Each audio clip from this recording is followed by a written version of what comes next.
سن رہے ہیں نا اسپیچز چینل پہ, ان کو پتا ہے اریدا اکریما کی طرح ہے, پیسو وائس, ارادہ کیا گیا ہے. کس نے کیا یہ نہیں بتا رہے, کیا تو اللہ نہیں ہے. برائی کا ارادہ کیا گیا ہے زمین والوں کے ساتھ, یا اللہ نے اچھائی کا ارادہ کیا ہے. اب آئی سمجھ میں؟ اب بھی اگر نہیں سمجھ میں آیا تو آئی کیوں لیس لوگ ہیں آپ لوگ. پھر وہی پہلی ہے کہ وہ جو سیٹھ صاحب تھے نا, بے وقوف تھے, اپنے شاگرد سے کہہ رہے ہیں, اپنے ملازم سے, کہ ایسی پہلی پوچھ کہ اس کا جواب میں بتا سکوں, ورنہ بے عزتی ہو جائے گی نا. اور اگر نہیں بتایا نا میں نے اس پہلی کا جواب, تو میں تجھے چھوڑوں گا نہیں, تیری گردن اڑا دوں گا میں. اب پہلی پوچھ لیکن آسان, تاکہ میری عزت بھی ہو جائے کہ بھائی سیٹھ نے پہلی کا جواب دیا ہے, جواب دوں گا, عزت ہوگی, بھائی بڑے ذہین ہیں آپ. تو آہستہ سے اس کو کان میں کہہ دیا کہ ایسی پوچھنا کہ مجھے جواب اس کا آ بھی جائے, اتنی مشکل نہ ہو. اب یہ جو ملازم تھا نا, یہ گرو کہتے ہیں نا اس کو, گرو کہتے ہیں کہ ایک چیلا کہتے ہیں, چیلا یا چیلا, بچہ بڑا ہوشیار ہے ماشاء اللہ, چیلا. تو وہ چیلا اب سوچنے لگا کہ یار ایسی پہلی پوچھو کہ بہت آسان ہو.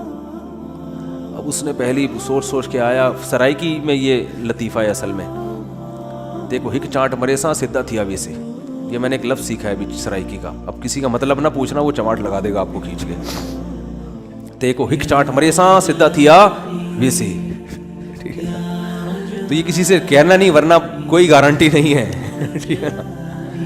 تو وہ جو تھا نا, اس میں اس نے پہلی سوچی, اس نے کہا حضور, اب مجھے پوری سرائکی تو آتی نہیں نا, وہ ہمارے حضرت سرائکی میں سناتے تھے یہ لطیفہ, وہ مزہ سرائکی میں ہی ہے. خیر, ایک مخلوق ہے, پونچھ گھمیندی ہے, چولہے کے گرد گھومدی ہے تے میاؤں میاؤں کریندی ہے بھائی.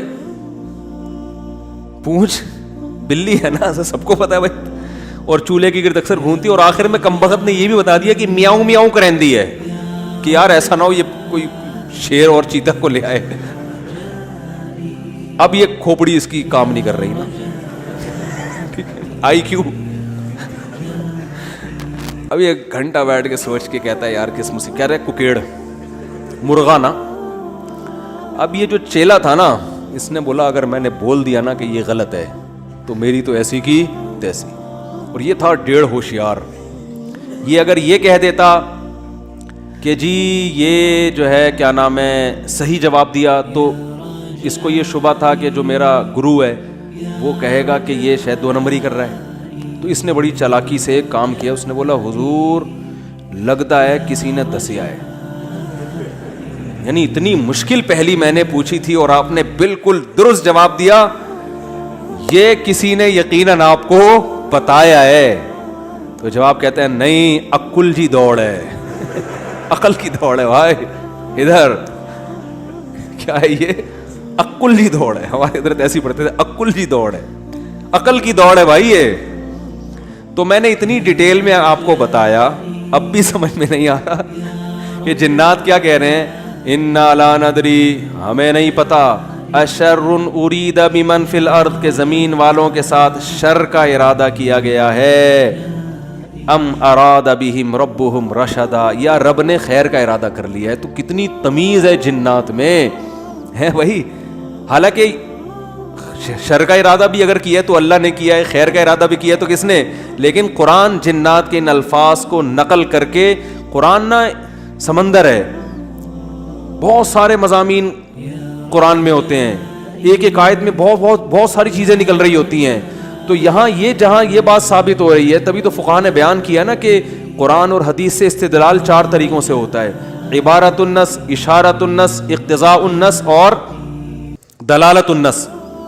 4 طریقے ہیں جہاں سے فقہاء قرآن و سنت سے مسائل نکالتے ہیں, جو اصول فقہ میں پڑھائے جاتے ہیں.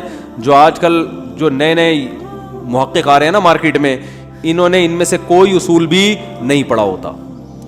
تو اس سے یہ بھی پتا چل رہا ہے قرآن تمیز بھی سکھا رہا ہے ہمیں کہ جنات سے تمیز سیکھ لو, ہمیشہ شر کی نسبت اپنی طرف کرو. صحیح ہے نا, میری وجہ سے ایسا ہوا, یہ ساری خرابی کس کی وجہ سے ہوئی ہے, میری وجہ سے ہوئی ہے بھائی, میری کوئی کوتاہی ہے جس کی وجہ سے شکست ہوئی ہے. جیسے غزوہ احد میں شکست ہوئی تو صحابہ نے تو اپنے آپ کو جھونک دیا تھا, شکست ہو گئی تو قرآن نے کیا کہا, تمہاری وجہ سے ہوئی ہے, ٹھیک ہے نا, تم نے پیغمبر کی اس معاملے میں اطاعت نہیں کی. صحابہ نے یہ نہیں کہا واہ ہم مدینہ چھوڑ کر آ گئے پیغمبر کے لیے, ہے بھائی اتنے ساری ہم نے قربانیاں دے دیں اور اسباب کی دنیا میں کامیابی کی امید نہیں تھی, پھر بھی ہم نے اپنے آپ کو میدان جنگ میں لے جا کے جھونک دیا. اب ایک گھاٹی پہ اگر 50 آدمیوں کے میں سے چند لوگوں نے اگر امیر کی اطاعت نہیں کی تو اس کی ہم سب کو اتنی بڑی سزا مل رہی ہے. دوسرے کوتاہی تو انہوں نے کی ہے اور قرآن کہہ رہے کہ تم نے کی ہے, سب کی طرف نسبت کیوں کی جا رہی ہے؟ صحابہ نے ایسا کوئی لفظ زبان سے نہیں نکالا, کچھ بھی نہیں نکالا صحابہ نے, اے اللہ ہماری غلطی ہے, ہم استغفار کرتے ہیں, آئندہ یہ کوتاہی نہیں ہوگی. تو کیسا کامیابی کے اصول ہیں یہ. تو بھائی دیکھو دنیا میں آپ کو اللہ کی مان کے چلنا ہے, آخرت میں پھر اللہ آپ کی مان کے چلے گا, سمجھ رہے ہو نا.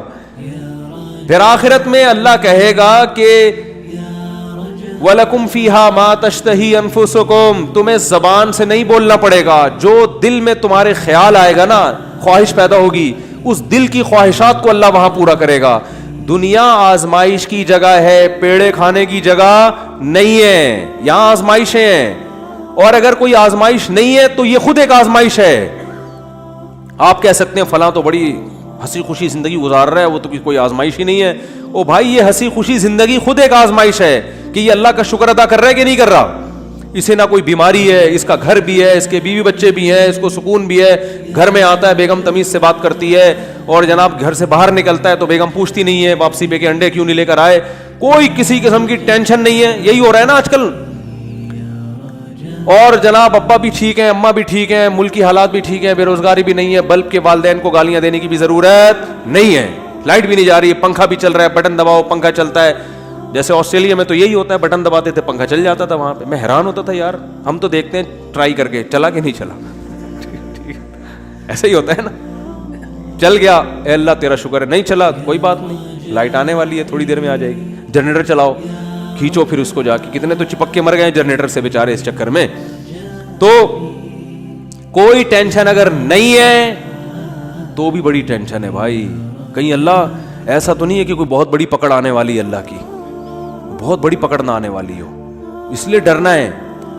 تبھی کہتے ہیں نا الایمان بین الخوف والرجاء, خوف اور امید کے درمیان ہے ایمان. اللہ کی نعمتوں پہ خوش بھی ہونا ہے لیکن خوف کے ساتھ, اترانا نہیں ہے, خوف کے ساتھ. یار اللہ نے مجھے گاڑی بھی دے دی, گھر بھی دے دیا, بیوی بچے بھی دے دیے, روزگار بھی اچھا ہے, صحت بھی اچھی ہے, سب کچھ ہی مجھے مل گیا, تو کہیں یہ استدراج نہ ہو, اللہ کی طرف سے ڈھیل نہ ہو, کیونکہ فرعون کو بھی سب کچھ مل گیا تھا.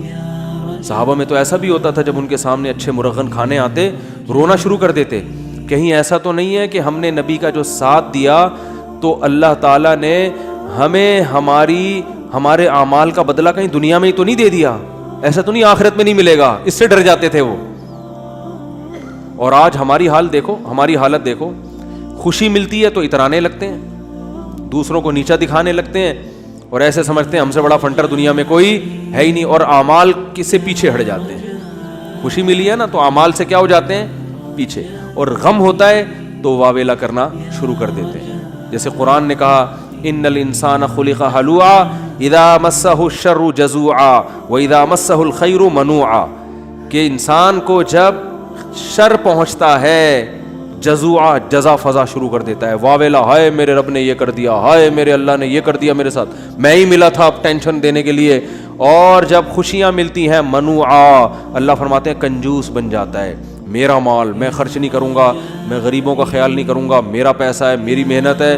تو کہیں الا المصلین, فرمایا کچھ لوگ ہیں جو معتدل ہوتے ہیں کہ جب غم پہنچتا ہے تو صبر کرتے ہیں, خوشی پہنچتی ہے تو اللہ کی اطاعت میں اور زیادہ بڑھ جاتے ہیں. اور وہ کون لوگ ہیں؟ الا المصلین الذین هم علی صلاتهم دائمون, وہ نمازی جو اپنی نمازوں کی حفاظت کرتے ہیں, اور والذین هم من عذاب ربهم مشفقون, آخرت کا سوچ کے ڈرتے رہتے ہیں. لفروجہم حافظون, اپنی شرمگاہوں کی حفاظت کرتے ہیں. الا علی ازواجہم او ما ملکت ایمانہم, سوائے اپنی بیویوں کے کسی اور کے پاس نہیں جاتے. لاماناتہم وعہدہم راعون, اپنے ایگریمنٹ کے پابند ہوتے ہیں, کسی کو زبان دے کے پیچھے نہیں ہٹتے معاہدوں کے. تو اللہ نے جو خوف دن کے دل میں نا ان کی یہ صفات بیان کی ہیں, فرمایا یہ نارمل لوگ ہوتے ہیں. یہ کیا ہوتے ہیں؟ نارمل. آج کسی نے بتایا کہ وہاں ایک افغانی آئے ہوئے تھے, وہ کہنے لگے کہ ہم نے وہاں امریکیوں کو دیکھا ہے کہ جب ان کی لڑائی ہوتی تھی نا وہاں افغانستان میں, تو ادھر افغانی جب شہید ہوتے ہیں تو ان کے دوسرے جو بھائی ہیں نا وہ صبر کرتے ہیں, بھائی شہید ہو گئے, اللہ تعالیٰ اس کے درجات بلند کرے. انہوں نے کہا کہ جب کوئی امریکی قتل ہوتا ہے تو چیخ چیخ کے رو رہے ہوتے ہیں فوجی. تو یہ ایک اسلام کا ایک صاف نظر آتا ہے کہ مسلمان غم کیسے جھیلتا ہے, اور جس کا آخرت پر ایمان نہیں ہے. حالانکہ ان کی فوج میں موٹیویشنل اسپیکر بہت ہوتے ہیں جو ان کو موٹیویٹ کرتے رہتے ہیں ملک, لیکن وہ کہتے ہیں ذرا سا زخم ہوتا ہے ایسا چیختے ہیں. ہمارے ہاں بچے بھی ایسے نہیں روتے جیسے فوجی رو رہے ہوتے ہیں, ایسا چیخ رہے ہوتے ہیں اور ایسا ایک دوسرے کے گلے مل رہے ہوتے ہیں, یار تیری ٹانگ ٹوٹ گئی, ہاں ہاں ہاں. وہ تو ایسے کئی لوگوں نے بتایا جو بھی آتے رہتے ہیں نا وہاں سے, آنا جو افغانی تو آتے ہیں یہاں تجارت کے لیے, تو کہتے ہیں ہم جب دیکھتے ہیں نا اس طرح کہیں لڑائی ہو رہی ہو افغانیوں میں اور ان میں جو آپس میں لڑائی ہو رہی ہے, تو اس میں یہ منظر ہمیں دیکھنے کو ملتا ہے کہ وہ چیخ رہے ہوتے ہیں اور جب ان کے زخم ہوتے ہیں تو کچھ بھی نہیں, آرام سے بیٹھے ہوئے تھوڑا کرار ہے بس, اور کچھ نہیں. یہی حال میتوں پہ بھی ہے. آپ دیکھ لو, دیندار اگر واقعی دیندار ہے وہ میت پہ چیخو پکار نہیں کرتے.